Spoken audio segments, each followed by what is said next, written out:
Parce, el gobierno de Gustavo Petro gasta mucha plata, pero nadie se pregunta quién fue o quiénes fueron los que dejaron esa tarjeta de crédito hasta el tope o qué es lo que está pasando de por qué este señor es tan gastón. Pero bueno, hoy con este video yo les quiero explicar por qué Colombia no tiene dinero, por qué Colombia está desfinanciado, por qué nos endeudamos hasta para respirar y por qué Petro tiene que pagar el banquete neoliberal sin haber siquiera probado un pedacitico del postre. Pues bueno, entonces esto es lo que tengo para contarles.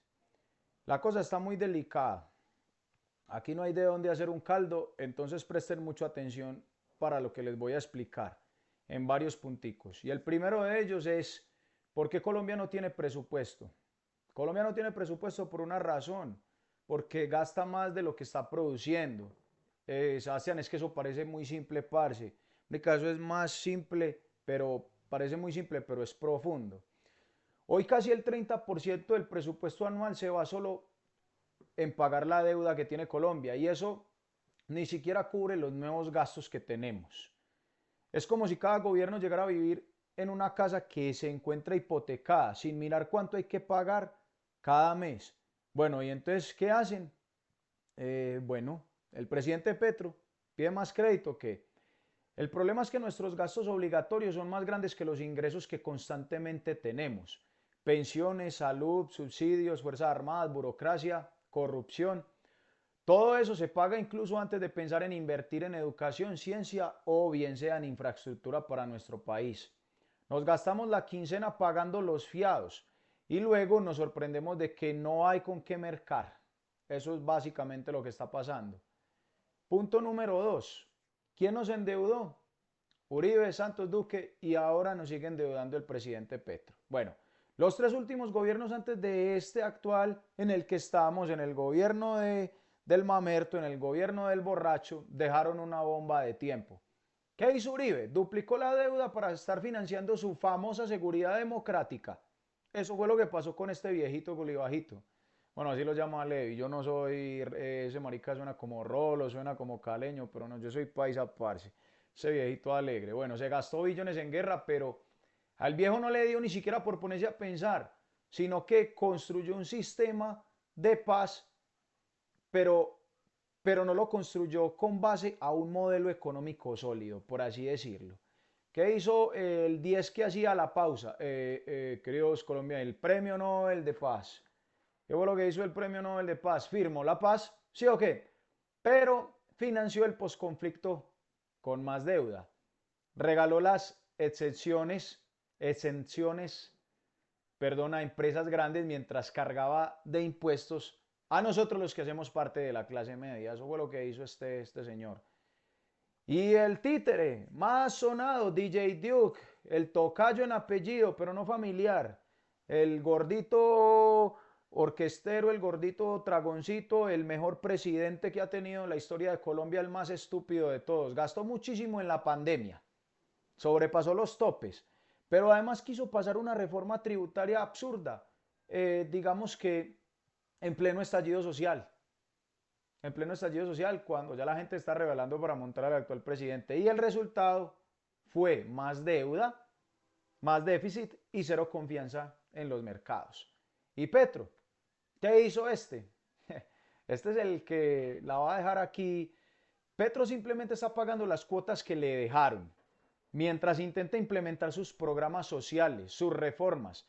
También ha aumentado el gasto, sí, pero llegó con la billetera vacía y el banco llamándolo cada semana. Buenas, ¿se encuentra el presidente de Colombia, Gustavo Petro? No, no está. ¿Dónde lo puedo encontrar? Pop, pop, pop, pop. Básicamente, esto es como llegar a un matrimonio donde la pareja ya había pedido todos los préstamos y todavía quiere una fiesta. ¿Ah?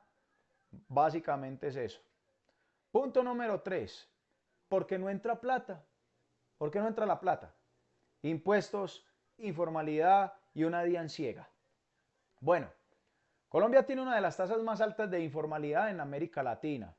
Eso está por arriba del 48%, hasta dicen que hasta el 50%, porque muchos de las personas o de los trabajadores no cotizan, no pagan impuestos, ni aportan a su salud ni a las pensiones. Entonces, ¿de dónde sale la plata?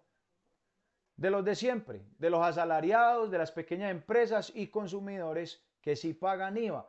Por eso muchos, por eso muchos de las personas de derecha, de los uribistas, no querían que se pasara la reforma laboral por este tema. Y en parte ellos tenían razón con ese tema, porque es que el índice de informalidad en nuestro país es demasiado alto. Y a ellos no les va a alcanzar el dinero para estar sosteniendo a la clase media y a la clase de abajo pobre.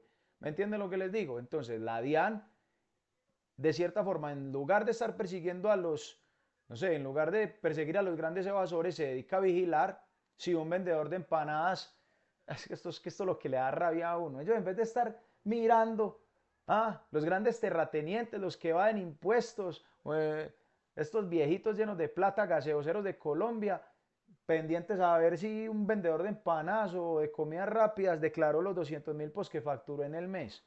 ¿Ah? La evasión en Colombia supera los 60 billones de pesos al año. Esto es demasiado según la Contraloría. Es más de lo que se podría recaudar en una reforma tributaria. Y bueno, y la DIAN a veces es como un vigilante que se mantiene persiguiendo al que se roba un hijo de puta confite, en vez de, o sea, los ladrones que se roban los confites por ahí en un mini mercado, que a los que se están cargando de bolsillo la caja registradora en el mismo. Básicamente eso es lo que pasa. Una cosa muy importante es el punto número 4, ese marco fiscal, que esto viene a ser como el Excel que uno hace mes a mes en sus cuentas personales, pero que nunca, que las cuentas nunca cuadran.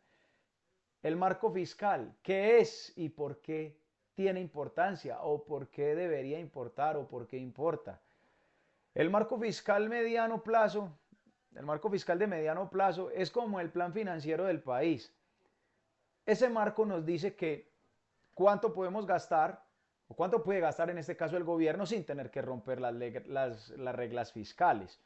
¿Y qué dicen las cifras? Que estamos al borde del colapso fiscal si no se recorta o si no se recauda más.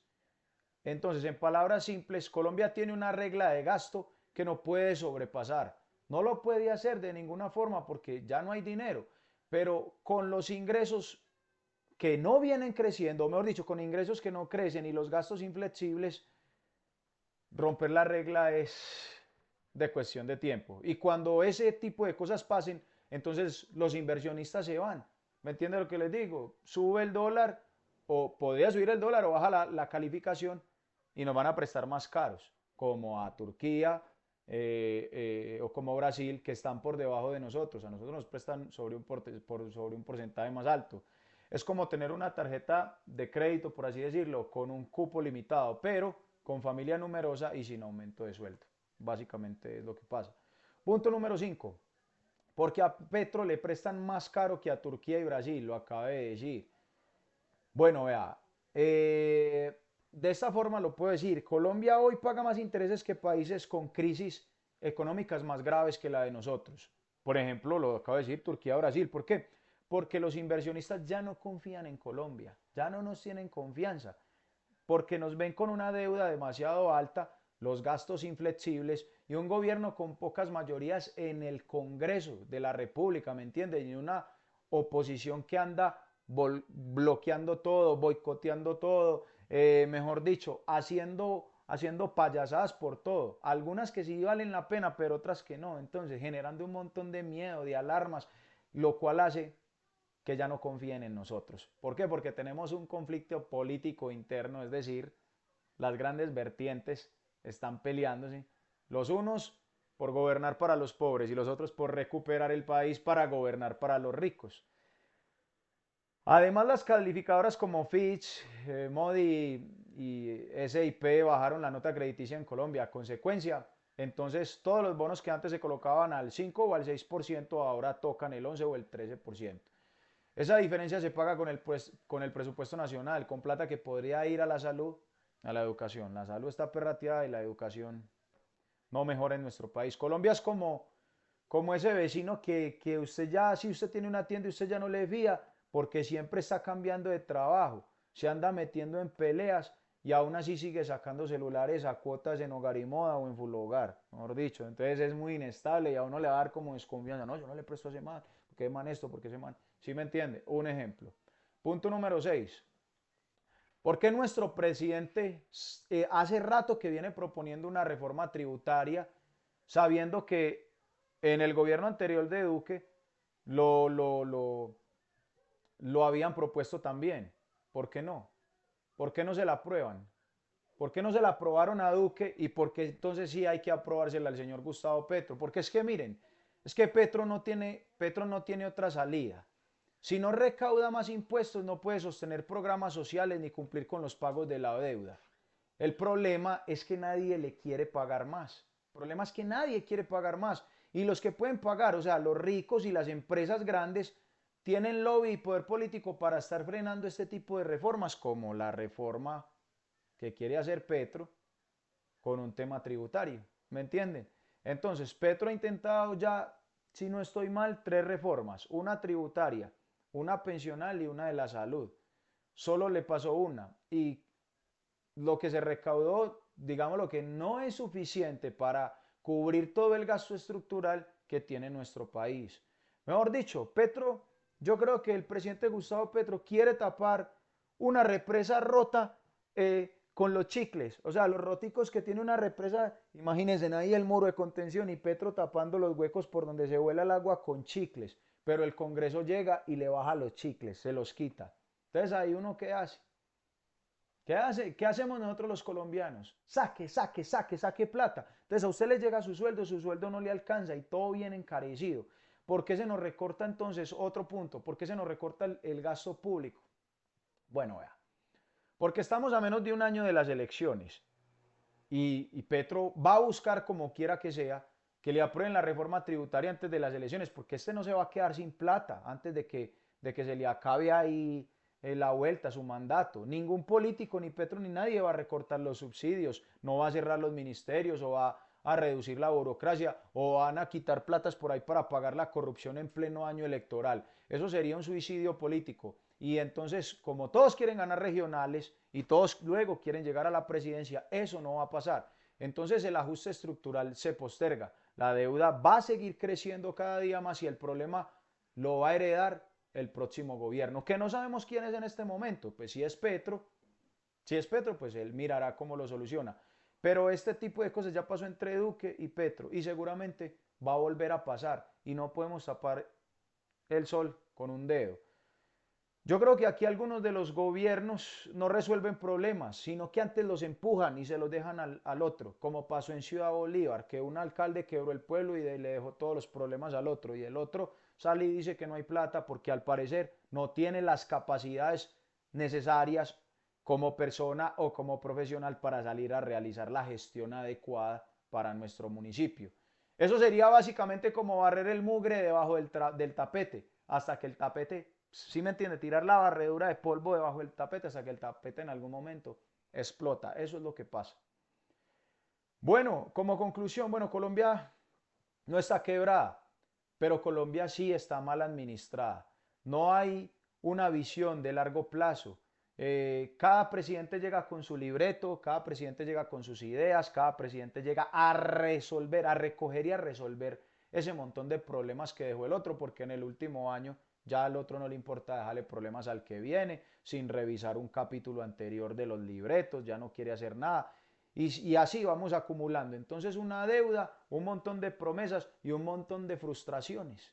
Entonces, ¿en qué va a parar nuestro país? Petro no es inocente, pero tampoco es el único culpable. Escúchenme bien, Petro no es inocente en este caso. Y aquí muchos saldrán a decir, ah, pero ahora está hablando mal de su presidente, yo le defiendo algunas ideas. Y mucho más por encima, estoy más puesto para hablar y defender las ideas progresistas que la de la gente de la derecha. Eso está claro. De una vez lo pongo ahí. Lo pongo ahí para que ustedes resuelvan los que me ven qué hacer con ese tipo de palabras que yo estoy diciendo en este momento, porque es simplemente que yo creo que Petro quedó en la silla cuando empezó a sonar la alarma del banco. Eso fue lo que pasó. Y lo peor es que si no se hace un pacto serio por la reforma fiscal y la equidad tributaria, entonces seguiremos en esta montaña rusa de pobreza, deuda y de un montón de presidentes improvisando qué van a hacer con eso. ¿Ustedes sí creen que Vicky Dávila sea capaz con este país? Una señora que lo único que hace es generar, es que ella se comporta como una periodista, no como una candidata que tiene, una candidata, es que esa señora da vergüenza. O sea, es que por uno hablar de temas de economía uno se tiene que asesorar muy bien. Pero quiere traer un asesor en economía, un argentino que propuso por allá, que le dijo a Milei, propongamos una criptomoneda y se robaron un montón de dinero allá. ¿Ah? No, mano, marica, nosotros no necesitamos payasadas, nosotros necesitamos a alguien que sea capaz, pero siempre y cuando también tenga una bancada en el Senado que lo deje. Y eso solamente lo va a lograr la derecha al parecer, porque entonces ellos tienen la mayoría, pero ya quemados todos por lo que le mostraron al pueblo con la reforma laboral, con las reformas de Petro, se quemaron todos los de la derecha. Ellos ya están quemaditos, porque yo, por ejemplo, como persona de clase media, yo no voy a votar por ninguno de esos galanes de derecha. No lo voy a hacer. Sería inaudito. Entonces, Colombia no necesita un salvador, necesita son gobernantes que sepan sumar, que sepan restar y dejar de meter la mano en la caja. Dejar de meter la mano en la caja mayor, en la caja menor y que apunten en los libros, en las cuentas T, en el libro diario, lo que realmente es. Lo que realmente es. Bueno, ahí les dejo un poquito para que ustedes sepan que se la pasan por allá metidos en una cosita, metidos en... Dejen de consumir tanta bobada y consuman un poquito de noticias, que a uno no le cobran por hacer esto, o yo no gano nada para hacer esto. El que he recibido por ahí varios comentarios que bodeguero, que le están pagando, a mí no me están pagando nada. Esto yo lo hago porque realmente me nace. Pero ahí les dejo un poquito de información. Dios me lo bendiga.